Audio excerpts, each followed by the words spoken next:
Hello everyone, Lionheart here, and after our initial reaction to the release of the Barbarian for Project Golden Nekker, I was so hyped I had to jump straight on stream and start going through everything that we'd seen and all of the history of what we knew about Golden Nekker so far. If you guys don't know, there was an article here. It was up on IGN by Ryan Dinsdale, and it had the release, the first time we'd ever seen this art. It is the Barbarian. After a little bit more looking, obviously, it looks very Skellige in origin.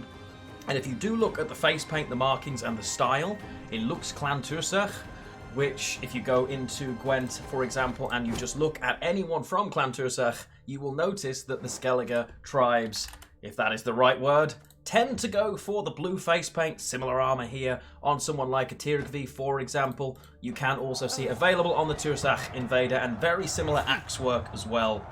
As much as the armor does change, feels very much like that is going to be where it comes from. Although there is, worth noting, a Melusine cultist also with very similar style face paint within Gwent already.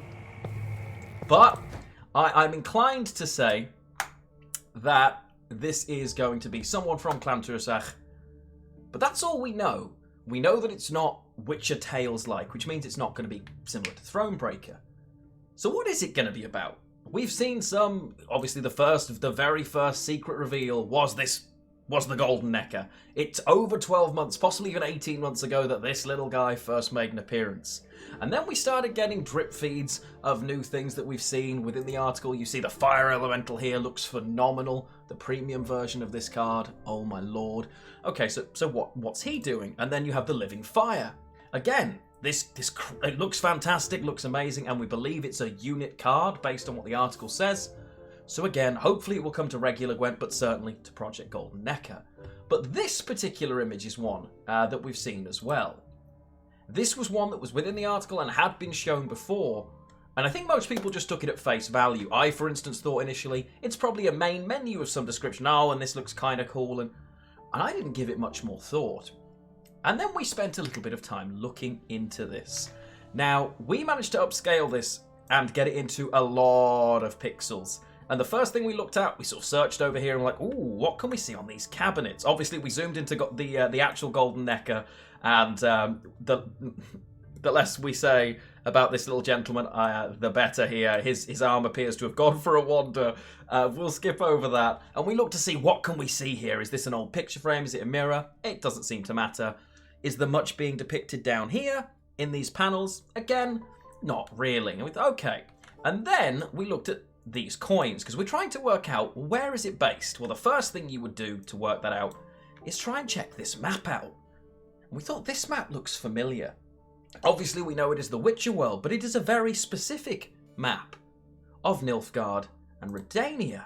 And it is, in fact, this exact map taken from the Witcher wiki, border and all. If you look at it, it is just flipped. You can see the area here translates to this, and again, all the way down here, and the mountainous regions as well, are visible here. Notably, Skellige from this exact map, border and all, if you look around the edge, Skellige is missing on this map. It's a very interesting one. So what? It's a very strange thing to be missing from a map, but that's fine. Whether that's just the way the map happens to be, or they didn't want to take the image directly, who knows? Now, it looks like we're in a library of some sort, or possibly a lab of some sort. On the table, maybe the table helps date things. The map, we believe, is from somewhere between Witcher 2 and Witcher 3, based on the Witcher wiki. Now, these coins, what are these coins? Well, to me, they look very much like this coin, and that is an Oran with Demavend. Now, that certainly places us somewhere between Witcher 2 and Witcher 3 as well. Because my first thought, when I saw some of the older stuff, instead of a Syndicate crown, we're seeing like Demavend's crowns, things like that. Oh my lord, where are we? Where are we in the Witcher universe? What is happening here? Is this going to be a transitional game that allows us to restart other things? And I'll explain what I mean by that in just a second. Because as we go around the room, it becomes clearer. Because you see this saber on the wall here. Well, it looks a little bit familiar, doesn't it? And that is the first of a few hints at potentially an important part of Project Golden Nekker's backstory. Now, it's important for me to state here, this is just we were just doing a little bit of digging to see if we could find what we could find. This is not by any means confirmed, this is just my opinion, but that to me looks just like the saber of Alzur, if I'm not mistaken. I'm just going to show you guys what I mean. If you don't know what I'm using right now, this is Gwent, and that, to me, looks very much like an Aetheri Focus Saber. This is the, from the Journey, this is the Alzur leader skin, and that looks very much like this blade to me. But if you're not convinced by that and Alzur's involvement, also cheeky little Gwent trophy there I can see on the cabinet, there's a couple more things, because if we brish past this map, well, that, for me, is unquestioningly a portrait of Alzur along the side of this table. It's a strange thing to have just tucked down the side of a table here. Are we potentially in Alzur's old lab here? Is the Golden Nekker one of his creations? Is this a main menu or part of the game? I honestly don't know, but if that is not enough and you think perhaps this could just be some random guy, let me take you to the book on the table. Now, we tried this before we were upscaled and we weren't sure, but if you take a look here, and if I need to get myself out of the way for you guys to be able to see this, right here, that says Alzur. The book is signed, the rest of it is illegible, but very clearly you can see A-L-Z-U-R. So, I would take that to say we are definitely looking at Alzur's lab here. Now, that's quite the revelation. There's a lot to sort of unpick with that and what that could potentially mean. I'm assuming, based on how sort of gone it looks like, someone must be here. There is a lit candle. After all, there is a coin purse. We would be in this room as the character for some reason, whether it's a quest hub, just a main menu screen, or what. But the portrait's not up on the wall. This doesn't look like it's Alzur's lab anymore, if that makes sense. It looks quite beaten up and, you know, it doesn't look like it's been well looked after. This drawer is broken over here. There are things everywhere. But notably, there are flames lit, and obviously the Golden Nekker is peeking around the corner. Is it a creation of Alzur's? Is it one of many? It's going to be very, very interesting to see. Is this one of Alzur's students in the event that he had passed after everything that happens with V? And if you don't know what happened there, definitely look into some lore on that one. Very much worth it. But that was one of the biggest things we were thinking, okay, I feel like Alzur's story, or at least what Alzur did, also was one of the people who originally started with the Witcher mutations and created some of the way the Witcher mutations happened, or were physically possible rather. Is this someone trying to make those possible again? And in my head I was like, oh my god, we're going to title this Project Golden Nekker leads to Witcher 4 and the Witchers are back. Now, we're not going to do that because that's crazy clickbaity and like 99% not going to be the case. But it does look to me like there is lots of words, and one of them is incontrovertible proof that in fact Alzur is a part of the story, at least, whether or not he is alive or not. Now, there were other images as well that weren't included up on this article by Ryan here that we have previously seen, untitled. This is a monster of some description. I have heard people describe this as a failed Witcher, but I have no confirmation on that. These are images that I've seen attributed to Project Golden Nekker and leaked at various Play Gwent events over the last sort of 18 months. And yet another sort of golem of some description. And when I look at the fire elemental, and I look here at this, I would guess, forest elemental or land elemental, grass elemental, whatever you want to call it, these look like monsters. Perhaps they were also monsters created by Alzur. It's a possibility. It is a possibility. And this is a place of power image that also could be well involved in the game. The final one that was shown was a very interesting marketplace that I cannot place in the Witcher universe. When you look into this, there is a big castle off in the distance with 4 peaks, which I don't recognise. Some random armorsmith shop here, and it looks very much like the art is actually real people, especially when you zoom into the animals that have been added. You can see this image was fully drawn as a base, and then things added onto it because the shadowing isn't necessarily there for instance, this vampire goose is not visible here, but the colours of the people are. It looks far too, and maybe it's just that there are some really talented artists, but this doggo here, this doggo to me, doesn't look drawn, he looks real, as do the people.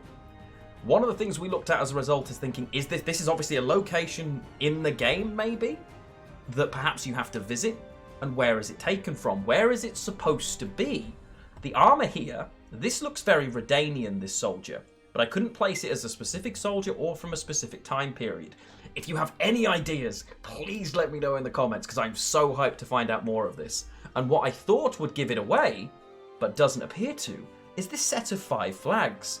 Now, I don't recognise any of these flags from the Witcher universe at all. The closest guess, this centre flag looks something like the Portuguese Football Federation's flag, but clearly it isn't. I don't know what these flags represent or where we are, so where could we be? There's too much colour for it to feel like it's in Nilfgaard, and the Redanian soldier would imply, or the armour that looks like a Redanian soldier would imply, that we are somewhere in Redania, but I honestly don't know, and if you have any theories on this one, I would be fascinated to hear. There is so much hype around Project Golden Nekker, and I know the article states that it could be released in October 22.